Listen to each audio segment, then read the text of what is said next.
Good morning students. मैं doctor Sunil वत्स chemical kinetics के second lecture में आपका वेलकम करता हूं। तो कल हमने किया था ऑर्डर ऑफ रिएक्शन, काफी हद तक कर लिया था हमने। और एक चीज हमने माइंड में रखी थी कि अगर कोई रिएक्शन मल्टी स्टेप है, कॉम्प्लेक्स रिएक्शंस हैं, तो उस केस के अंदर slowest step is called the rate determining step. ये चीज हमेशा हमें अपने माइंड में रखकर चलनी है। ओके, तो इसी को रख के हम आगे स्टडी करना चाह रहे हैं मैकेनिज्म ऑफ रिएक्शन, कि किसी रिएक्शन का मैकेनिज्म कैसे जाता है। अब मैकेनिज्म होता क्या है? A series of step reactions proposed to account for the overall reaction means मैं एज्यूम करता हूं कि एक रिएक्टेंट है A जो D में कन्वर्ट हो रहा है। ओके, अब ये A से D में कन्वर्जन कैसे हुआ है उसकी कंप्लीट डिटेल, स्कीमेटिक सीरीज बोल सकता हूं मैं उसको। मीन्स डी में कन्वर्ट होने से पहले ए किसी बी में कन्वर्ट हुआ होगा, बी किसी सी में कन्वर्ट हुआ होगा, सी किसी एक्स में कन्वर्ट हुआ होगा, और एक्स फाइनली जाके डी में कन्वर्ट हुआ है। ओके, तो इस तरह का जो schematic step by step representation of a reaction, क्योंकि यहां मेरे पास इनिशियल रिएक्टेंट है, फाइनल प्रोडक्ट है, उसके बीच में बहुत सारे इंटरमीडिएट्स बने होंगे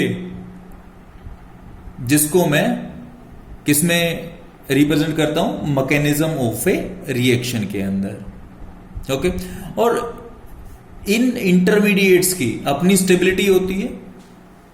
कोई स्टेप स्लो होगा या फास्ट होगा वो डिपेंड करेगा stability of these intermediates. Okay, और बहुत सारे फैक्टर होते हैं बट एक फैक्टर है stability of these intermediates. Okay, अब जब भी मैं ए टू डी कन्वर्जन के स्टेप्स लिखता हूं तो ऐसा नहीं होता कि मैं अपनी मर्जी से लिख देता हूं। ओके, बी, सी और एक्स जो मैंने यहां एग्जांपल लिया है, इसका कोई ना कोई एक्सपेरिमेंटल एविडेंस मेरे पास होना चाहिए। मीन्स रिएक्शन को फ्रीज करके या लो टेम्परेचर पे ले जाके मैं किसी तरह से उसको चेक कर पाऊं कि हाँ एक्चुअल में ये चीज ट्रैप कर सकता हूं मैं इसको। ओके, बहुत सारे मेथड्स है मेरे पास मैकेनिज्म ऑफ रिएक्शन को डिटरमिन करने के लिए। ओके, एक जो मेथड जो अपने प्लस वन में पढ़ा होगा वो है आइसोटोपिक लेबलिंग, ट्रेसर टेक्निक, वो सारे पढ़े होंगे आपने। मीन्स वो सब इन्हीं को डिटरमिन करने के लिए हैं।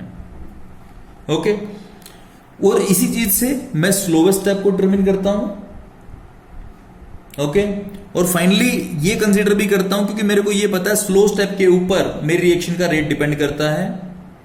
ओके, तो इसके लिए मैं एक एग्जांपल लेता हूं डाई नाइट्रोजन पेंटॉक्साइड के लिए।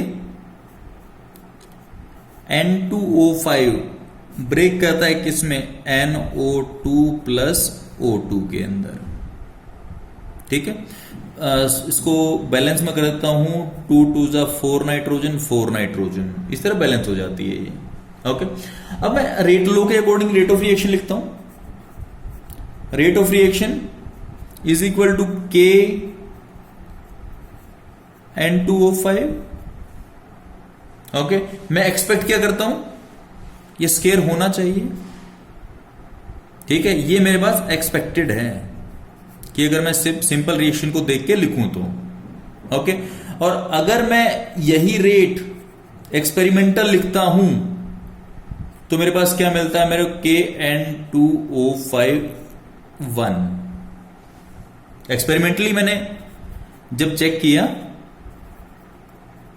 तो मेरे को ये मिला वो।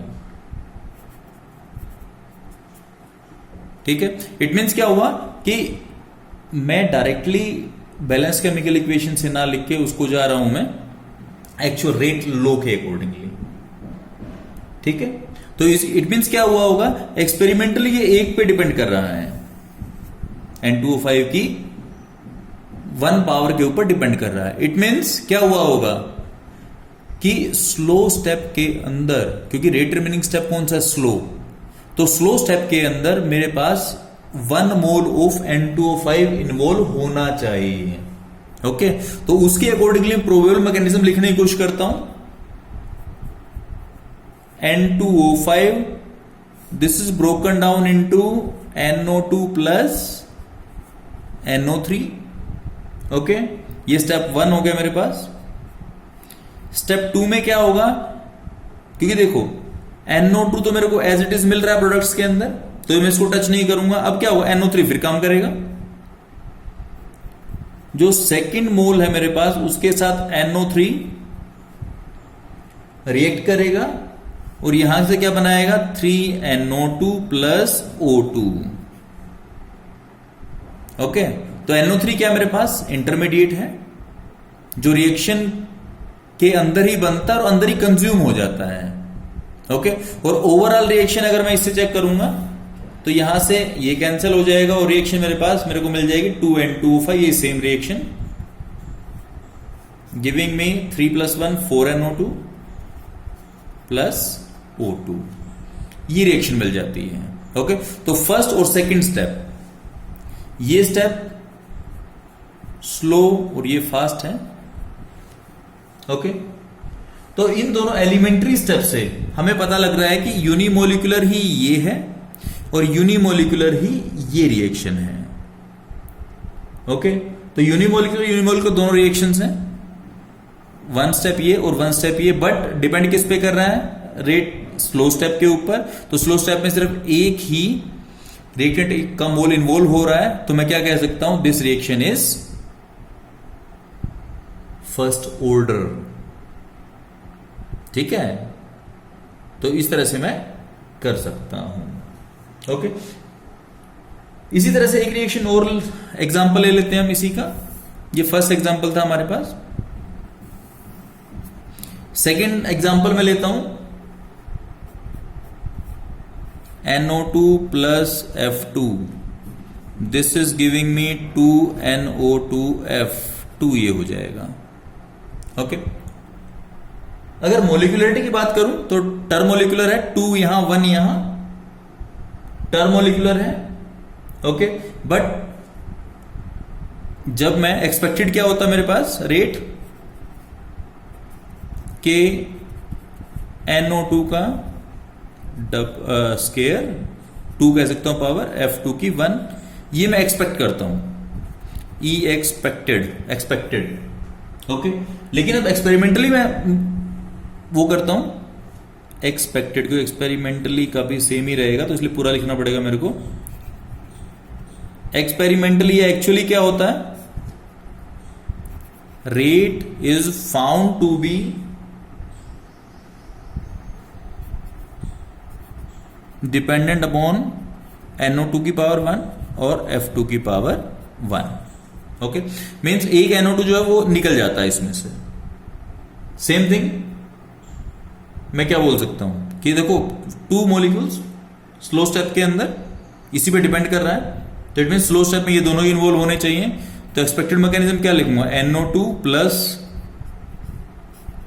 F2, this is giving me NO2F plus F। Okay, और सेकेंड स्टेप में क्या रह रहा होगा, NO2 plus F, this is giving me NO2F। Okay, ये आपके पास क्या था, इंटरमीडिएट था जो कैंसिल हो गया। ओके, तो स्लो स्टेप ये होगा और फास्ट ये हो जाएगा। तो स्लो स्टेप में कितने इन्वॉल्व हुए, 1 2, 1 mole of this one and 1 mole of this one. तो आपके पास क्या है, reaction slow step should be bimolecular. Okay, और रिएक्शन को बोल सकते हैं हम सेकंड ऑर्डर। ओके, तो इस तरह से बहुत सारे रिएक्शंस का मैकेनिज्म हम प्रोबेबल मैकेनिज्म, ठीक है, क्योंकि कभी भी मैकेनिज्म ओरिजिनल में बड़ी प्रॉब्लम्स आती हैं हमें डिटरमिन करने में। ओके, तो इसलिए एक्सपेक्टेड मैकेनिज्म ही बोलूंगा इसके बारे में मैं। ओके, अब हम ऑर्डर ऑफ रिएक्शन और मोलिकुलरिटी पढ़ चुके हैं, तो उसका तो डिफरेंस के बारे में बात कर लेते हैं, क्वेश्चन थोड़ा सा इंपॉर्टेंट है। ओके, तो ऑर्डर ऑफ रिएक्शन हमें पता है, अल्फा प्लस बीटा पढ़ा था हमने। ओके, तो अल्फा प्लस बीटा मीन्स जिन कंसंट्रेशन टर्म्स की वो पावर्स पावर सी बोलूंगा जिसके ऊपर रेट ऑफ रिएक्शन एक्चुअल में डिपेंड करता है, एक्सपेरिमेंटली डिपेंड करता है, उसको मैं बोलता हूं order of reaction. Molar concentration के एक्सपोनेंट्स जिनके ऊपर एक्चुअल में रेट ऑफ रिएक्शन डिपेंड करता है उसको बोलते हैं ऑर्डर ऑफ रिएक्शन। मोलिकुलरिटी में यही चीज ए प्लस बी हो जाएगी। क्यों? क्योंकि जो बैलेंस केमिकल इक्वेशन में जब कोफिशिएंट्स आते हैं, ओके, या फिर मैं ये बोल सकता हूं कि total number of molecule that ions, मैं अकेला आयन एटम मॉलिक्यूल और आयन कोई भी हो सकता है वो, that must collide with one another simultaneously to result in a chemical reaction. Means total जितने भी आपके पास कोलाइड करेंगे उन सबको मैं मोलिकुलरिटी कहता हूं। ठीक है। सेकंड, इसकी अगर बात करता हूं, ये आपके पास इंटीग्रल भी हो सकता है और फ्रैक्शनल भी हो सकता है।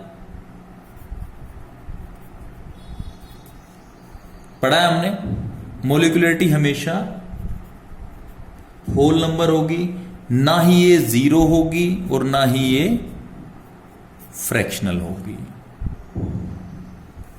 ओके, इसको हम केवल एक्सपेरिमेंट से डिटरमिन कर सकते हैं।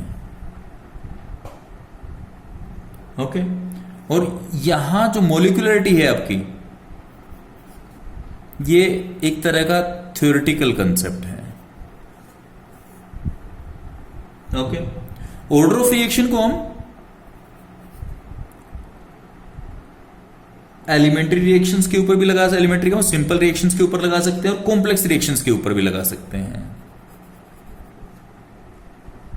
ठीक है। मोलिकुलरिटी जो है वो सिर्फ सिंपल रिएक्शंस, एलिमेंट्री रिएक्शंस के ऊपर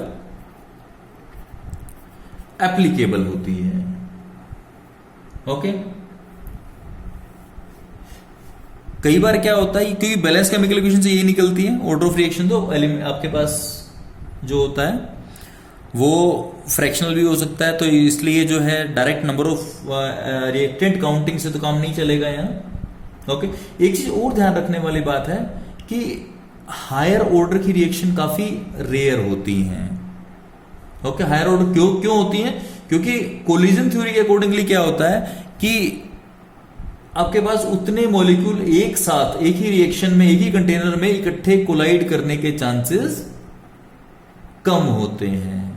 ओके, क्योंकि greater the number of molecules lesser is the chances of molecules to come together simultaneously and collide, बहुत कम चांसेस हो जाते हैं। ओके, तो ये आपके पास क्या है? Order of reaction and molecularity of a reaction. इसके बाद नेक्स्ट टॉपिक हमारे पास है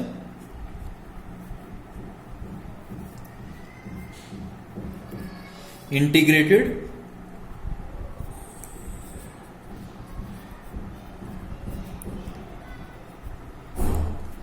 रेट इक्वेशंस।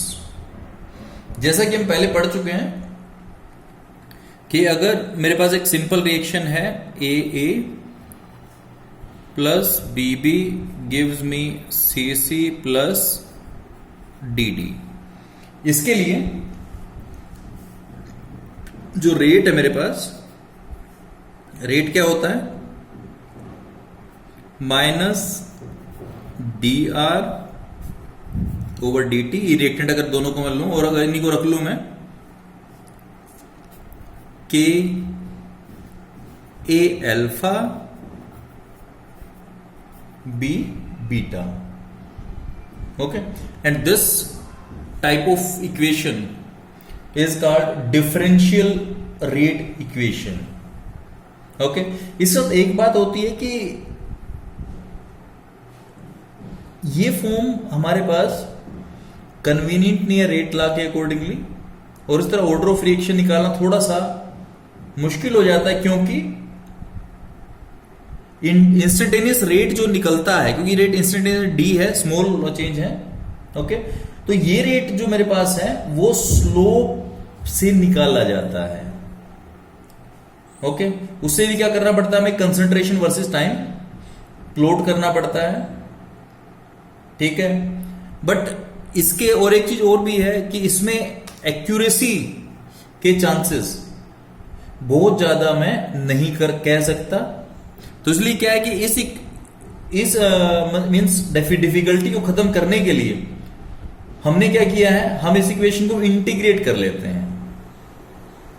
ओके, और जिससे क्या होगा, जो इक्वेशन होगी वो एक्सपेरिमेंटल डेटा जैसे टाइम कंसंट्रेशन के डायरेक्टली रिलेट करेगी। ओके, तो मैं पहले जो है जो इंटीग्रेटेड इक्वेशन जो है वो किसके लिए कैलकुलेट करना चाहता हूं, अलग अलग टाइप के ऑर्डर होंगे मेरे पास, जीरो ऑर्डर के लिए, फिर फर्स्ट ऑर्डर के लिए कैलकुलेट करूंगा, सेकंड ऑर्डर के लिए इस तरह कैलकुलेट करूंगा। ओके, तो मैं एक जनरल सी इक्वेशन कंसीडर कर लेता हूं, ए इज कन्वर्टेड टू प्रोडक्ट्स, क्योंकि मेरे को तो रेट एंड से लेने देना है। ओके, इसके लिए रेट लो मैं राइट अप करता हूं, rate equal to minus d A over d t, ये बोल सकता हूं मैं। ओके, और यही रेट जो मेरे पास क्या है, के ए की पावर 0, क्योंकि क्या है ये मेरे पास क्या है, जीरो है। जीरो का मतलब किसी भी रिएक्टेंट पर डिपेंड नहीं कर रहा। ओके, जीरो कर दिया मैंने इसको। अब किसी भी चीज की पावर 0 का मतलब क्या है, वो 1 हो जाता है। इट मीन्स मेरे पास क्या आएगा, minus d A over d t equal to k हो जाएगी, ये तो 1 ही हो गया। इसको मैं इधर ले जाता हूं,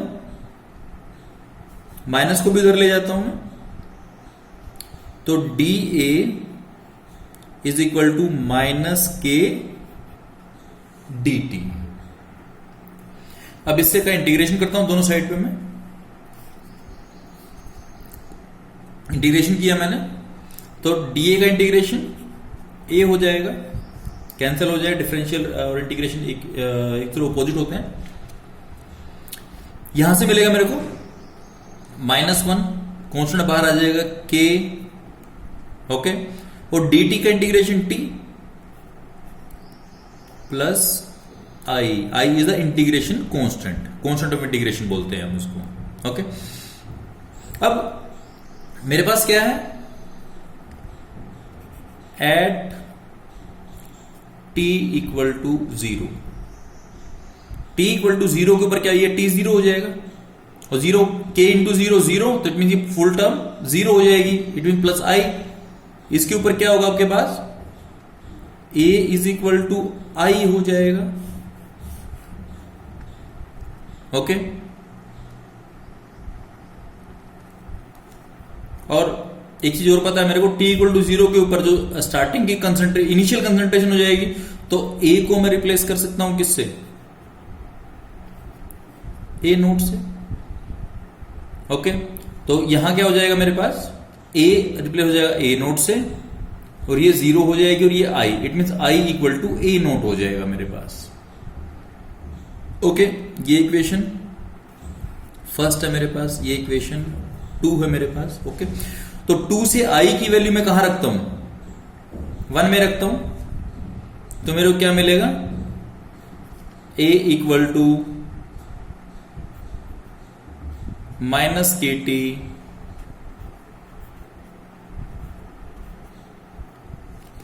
प्लस ए नोट मिलेगा मेरे को। इतना क्लियर है? ओके, अब उसके बाद मैं क्या करता हूं, इसको इधर ले जाऊं, इसको इधर ले आऊं, मीन्स ये वाला इधर आ जाएगा और ये वाला इधर आ जाएगा। इधर ये माइनस में है क्योंकि माइनस प्लस में हो जाएगा उधर जाके, k t equal to a naught plus में, ये पहले माइनस, ये वाला इधर आके माइनस में आ जाएगा। हो गया? ओके, उसके बाद k equal to 1 by t a naught minus a, ये हो जाएगा मेरे पास। Okay, this is the expression for rate constant for the zero order reaction. Okay, अब उसके बाद कुछ कैरेक्टरिस्टिक्स होती हैं इन जीरो ऑर्डर रिएक्शंस की। ओके, अब उसमें क्या होगा आपके पास, उसके लिए मैं इस रिएक्शन को कंसीडर करता हूं, this is y equal to m x plus c. Okay, तो y equal to m x plus c की इक्वेशन क्या होगी? स्ट्रेट लाइन होगी। ओके, जिसके अंदर हम x और y, x ये होगा मेरे पास और y ये हो गया। तो मैं क्या करता हूं, concentration A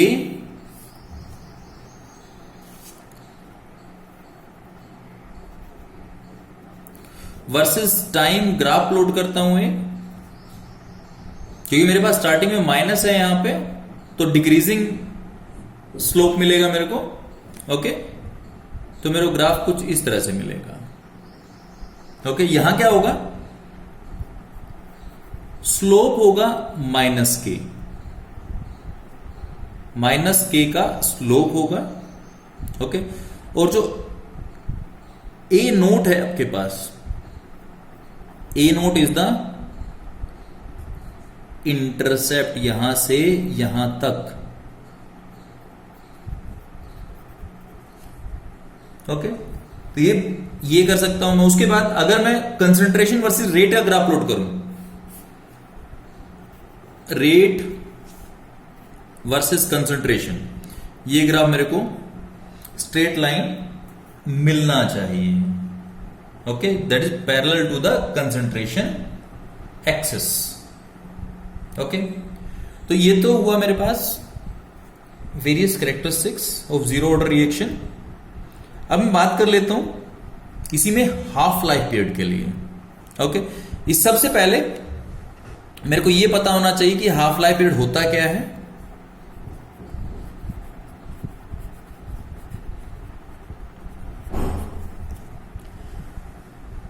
half life period वो पीरियड होता है, वो टाइम होता है जिसके अंदर मेरी कंसंट्रेशन इनिशियल की एग्जैक्टली हाफ हो जाती है। मींस जो मेरी ए कंसंट्रेशन है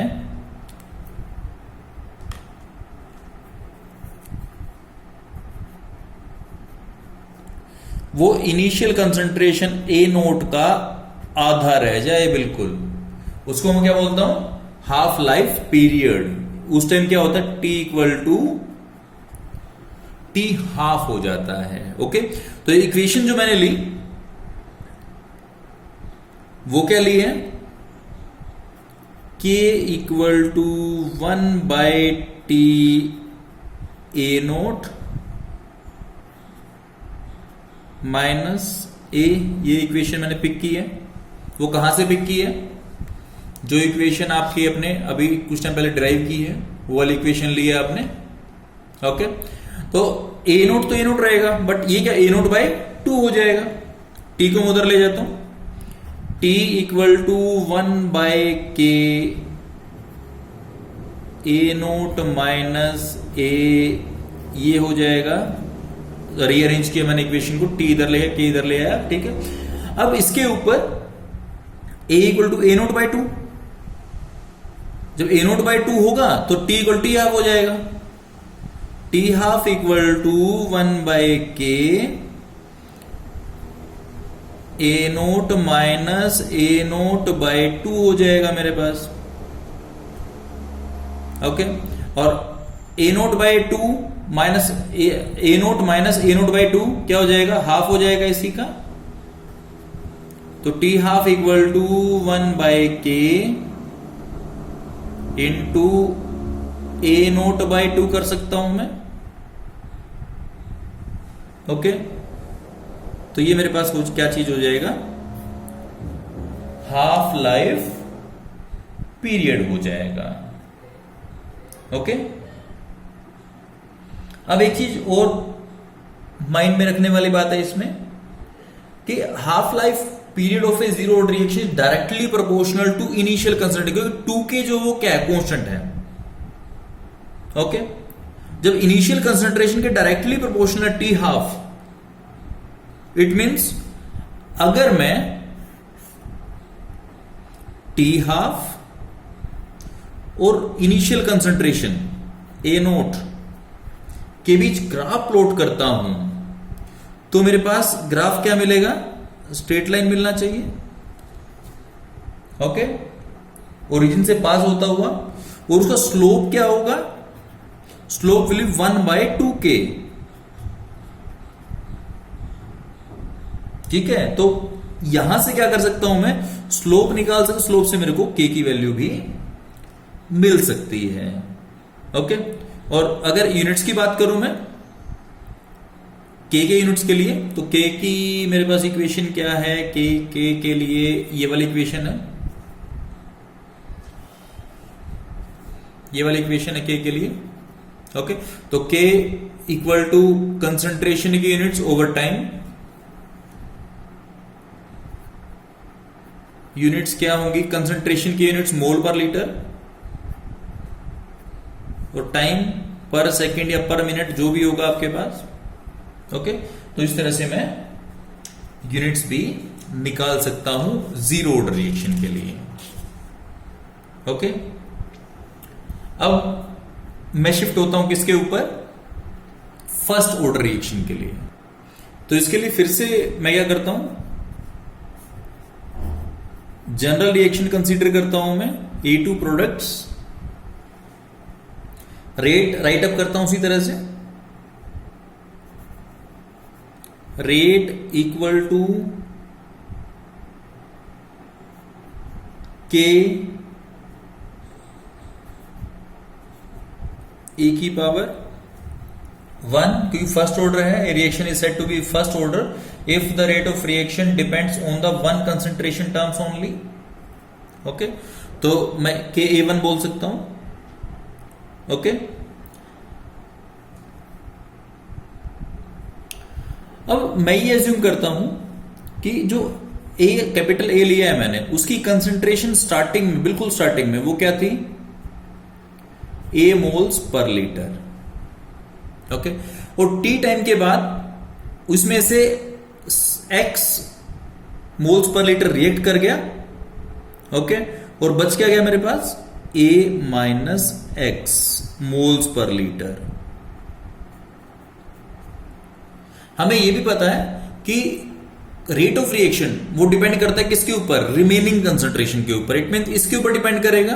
तो A एट टाइम T मेरे पास क्या होगा, A is small a minus small x। Okay, तो लो ऑफ मास एक्शन के अकॉर्डिंगली इसी को मैं कन्वर्ट कर देता हूं इसके अंदर। रेट ऑफ रिएक्शन क्या हो जाएगा आपके पास, directly proportional to a minus x, और इक्वल अगर रखता हूं तो k इंटू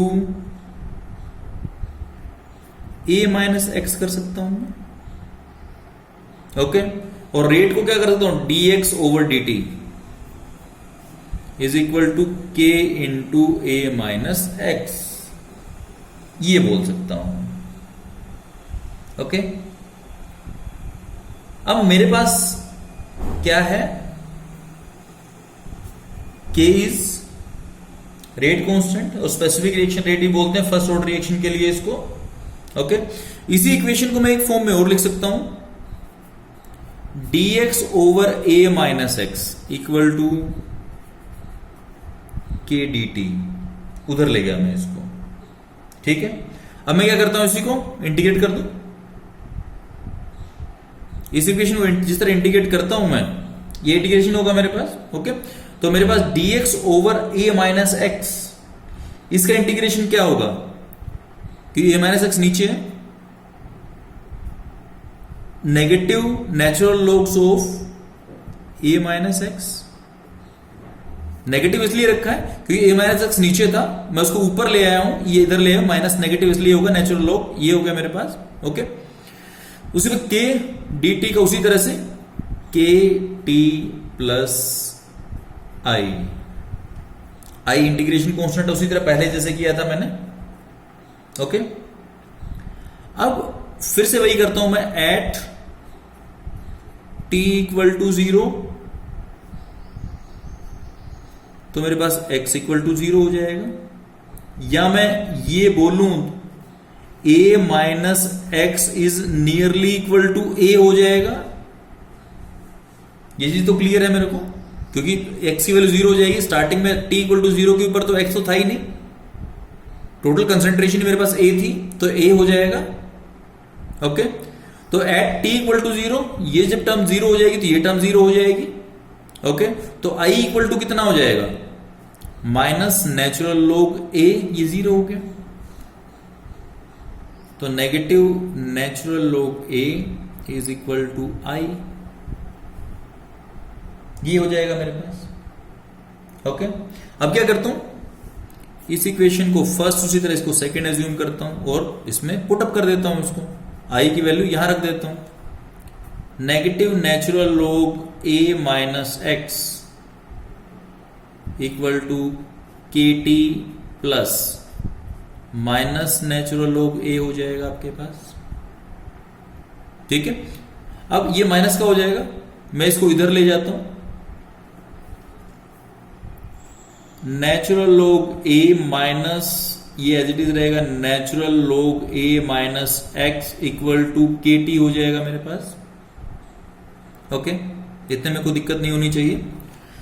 उसके बाद के टी को इधर रख लूं, इधर रिवर्ट कर देता हूं ताकि समझने में थोड़ी दिक्कत ना हो। Natural log a minus natural log a minus x हो जाएगा मेरे पास।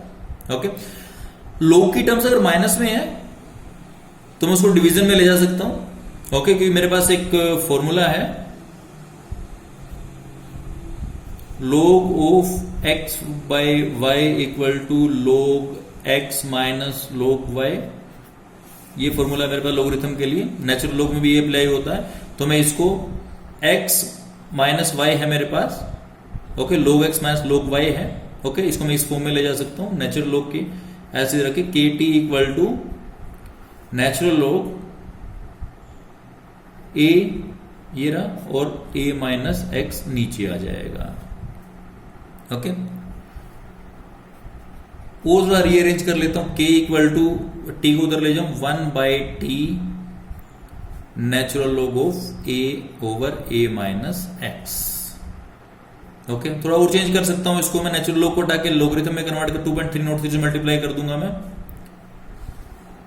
k equal to 2.303 over t logarithm of a over e minus x, ये भी मेरे पास इक्वेशन है और ये भी है integrated rate equation for first order reaction. Okay, ये ए क्या है, इनिशियल कंसंट्रेशन, और ये एट टाइम टी है। अगर इनिशियल कंसंट्रेशन को मैं ए नोट जैसे पहले की तरह एज्यूम करता हूं तो ए नोट हो जाएगा, और ये ए माइनस एक्स क्या है, ए टी हो जाएगा टी टाइम के ऊपर। तो इसी को 2.303 over t logarithm of initial concentration over concentration at time t, यहां से मैं रिप्लेस कर सकता हूं। तो ये भी एक फॉर्म है आपके पास किसकी, इंटीग्रेटेड रेट लॉ इक्वेशन के लिए। ओके, अब इसी को ट्राई करता हूं मैं एक्सपोनेंशियल फॉर्म में कन्वर्ट, क्योंकि देखो 2.303 लॉग नेचुरल लॉग है, इसको मैं उस फॉर्म में कन्वर्ट करता हूं एक बार। के टी इधर चला गया equal to natural log a naught over a t हो जाएगा, ये मेरे पास है। इसको एक्सपोनेंशियल फॉर्म में कन्वर्ट करने की कोशिश कर रहा हूं बस मैं। ओके, नेचुरल लॉग जब इधर जाएगा तो एक्सपोनेंशियल में कन्वर्ट होगा,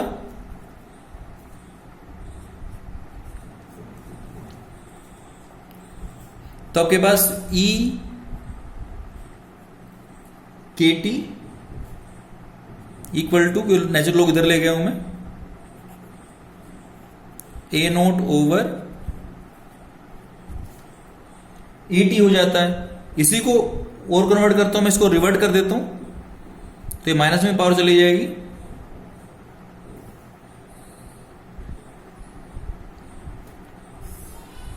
इसी को आगे लेकर जा रहा हूं मैं, a t over a naught is equal to e minus k t हो जाएगा आपके पास। ओके, और इसी को फर्दर ए नोट को इधर ले जाओ, ए टी इधर रह जाएगा concentration at time T, a note इधर रहेगा ई माइनस के टी। तो ये फॉर्म किसके लिए है, इंटीग्रेटेड रेट लॉ की एक्सपोनेंशियल फॉर्म है। ओके, तो इसके बाद हम आगे चलने वाले हैं, वो है some important characteristics for the first order reaction की कैरेक्टरिस्टिक्स क्या क्या है। अब फर्स्ट कैरेक्टरिस्टिक्स क्या है कि जितनी भी इससे पहले हमने रेट लॉ के लिए बहुत सारी इक्वेशंस डिराइव की हैं, वो कौन कौन सी देख लेते हैं अभी हम। ये वाली इक्वेशन होगी, ये वाली होगी, ये वाली होगी और ये वाली इक्वेशन। तो अगर कोई रिएक्शन फर्स्ट ऑर्डर है तो उस केस में इन सब रिएक्शंस को, ये सॉरी इन सब इक्वेशंस को वो रिएक्शन फॉलो करनी चाहिए। ओके, उसके बाद ये फर्स्ट है फॉलो करनी चाहिए, सेकंड है सब्स्टिट्यूशन मेथड।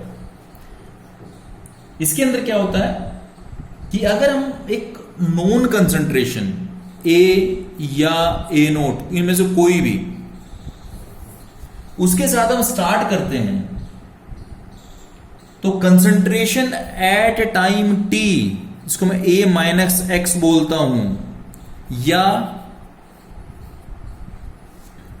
ए टी बोलता हूं, वो भी जो पहले दी गई इक्वेशंस हैं उनको फॉलो करनी चाहिए, ताकि हमें यह पता लग जाए कि वो रिएक्शन फर्स्ट ऑर्डर है।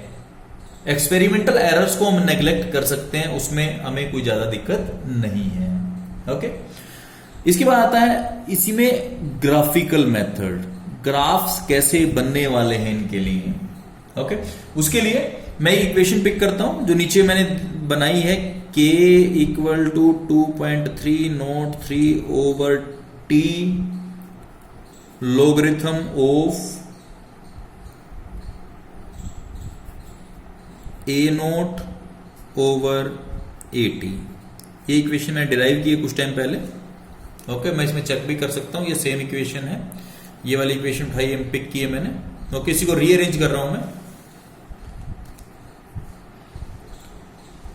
k इंटू टी इधर आ जाएगा, t ओवर 2.303 इधर चला गया,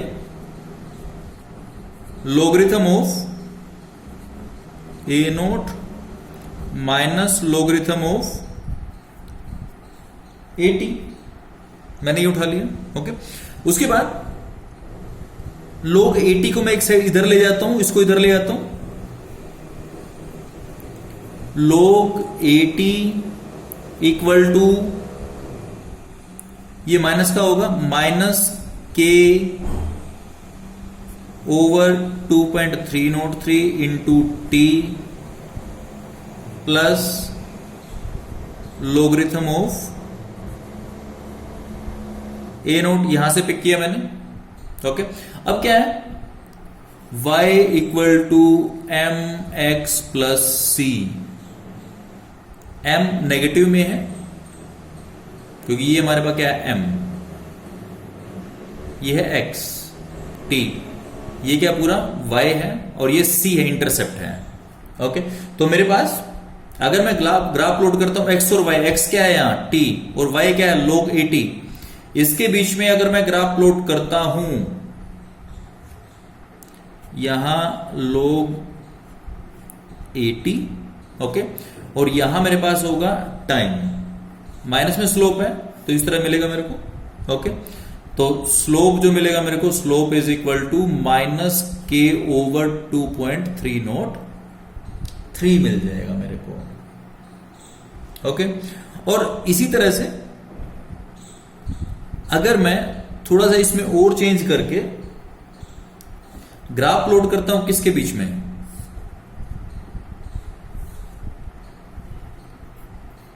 logarithm of a naught over at,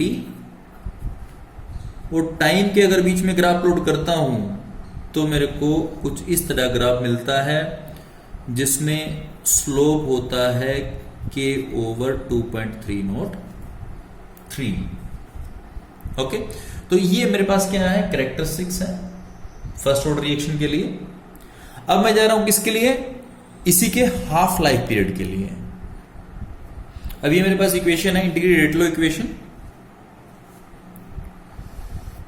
eight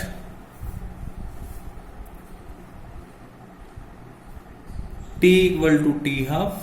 मेरे को ये पता है AT becomes equal to A0/2, ये मेरे को पता है। ओके, तो वैल्यू पुट करता हूं मैं, K equal to 2.303 t half, logarithm of A0 तो ऊपर रहेगा, नीचे क्या हो जाएगा A0/2, 2 ऊपर चला जाएगा, A0 से A0 कैंसिल हो जाएगा, टी हाफ को इधर ले आता हूं, t half is equal to 2.303 over K into log 2 की वैल्यू क्या होती है 0.3010। ओके, तो टी हाफ क्या हो जाएगा मेरे पास 2.3, ये मल्टीप्लाई कर दूंगा मैं, ये वैल्यू आती है मेरे पास 0.693, दोनों की मल्टीप्लाई ये आ जाती है मेरे पास। ये मेरे पास क्या है टी हाफ। ओके, तो हाफ लाइफ पीरियड क्या होता है उसके डिटर्मिनेशन के लिए ये फॉर्मूला मेरे पास आ जाता है।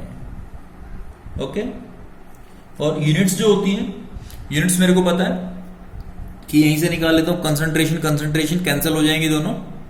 ओके, यहां से इसकी यूनिट को कैंसिल करेंगे और यूनिट्स क्या बचेंगी, बाई टी रह जाएगा। टी का मतलब क्या है पर सेकंड, टी का सेकंड होता है पर, क्योंकि डिनोमिनेटर में है तो उसका मतलब क्या हो पर सेकंड। तो यूनिट्स क्या होंगी के लिए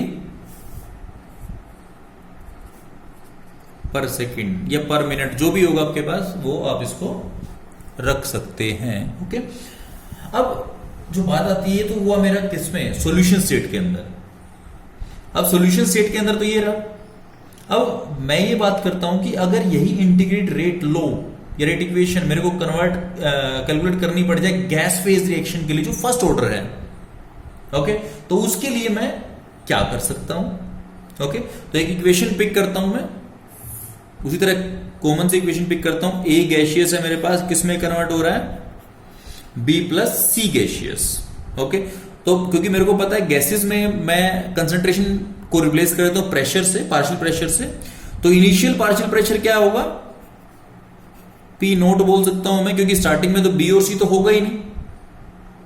जिस तरह at time T final pressure at time T की बात कर रहा हूं मैं, तो मैं एज्यूम करता हूं कि इसका स्मॉल p पार्ट कन्वर्ट होगा इसमें और इसमें, तो मेरे पास यहां प्रेशर क्या रहेगा P0 माइनस स्मॉल p, यहां क्या हो जाएगा P और P एटमॉस्फेयर रह जाएगा। ओके, अब अगर मैं total pressure at time T की बात करूं तो this plus this plus this, तो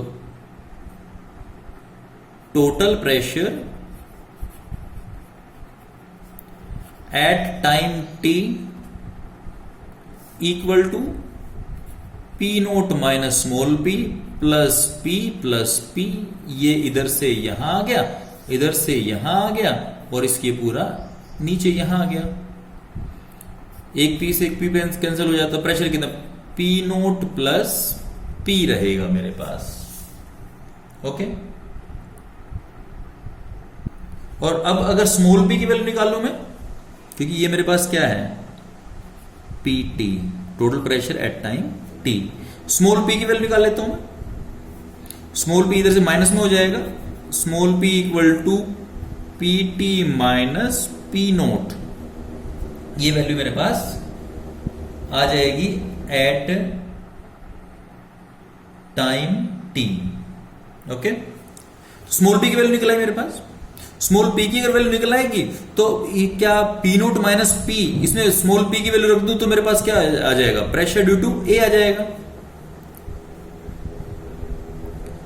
तो मैं क्या कर रहा हूं,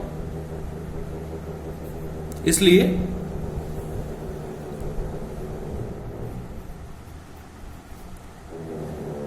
pressure of a at time t की बात कर रहा हूं, तो वैल्यू है पी नोट माइनस पी है मेरे पास, p naught minus small p. अब स्मॉल पी की वैल्यू यहां से रख देता हूं मैं, ये वाली वैल्यू जो है वो यहां पे रख देता हूं मैं, P naught minus P T plus, क्योंकि आपके पास यहां माइनस है तो अगर माइनस में यहां रखूंगा अंदर जाके प्लस हो जाएगा, P naught minus P T plus P note हो जाएगा मेरे पास।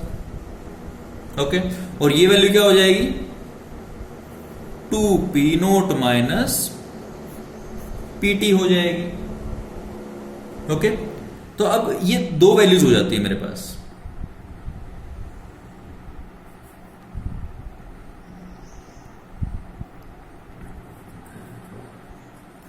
ये तो pressure at time T A का है, और पी नोट इनिशियल लिया था मैंने। ओके,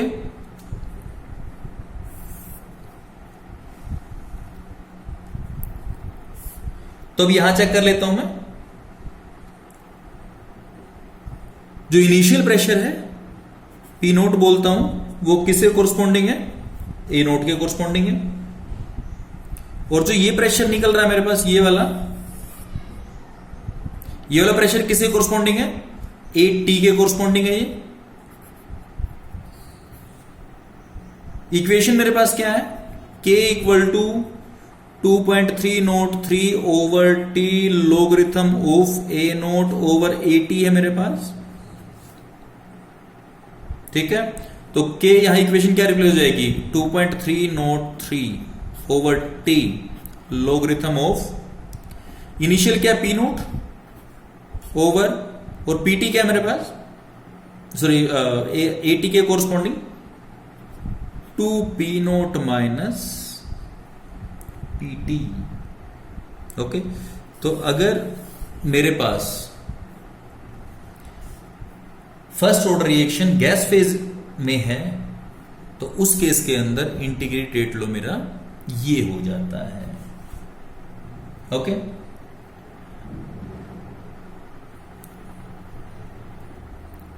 अब ये बात तो आती है कि मेरे पास एक हाफ लाइफ पीरियड की बात आती है। ओके, हाफ लाइफ पीरियड के बारे में थोड़ा डिस्कशन और रह गया है हमारा।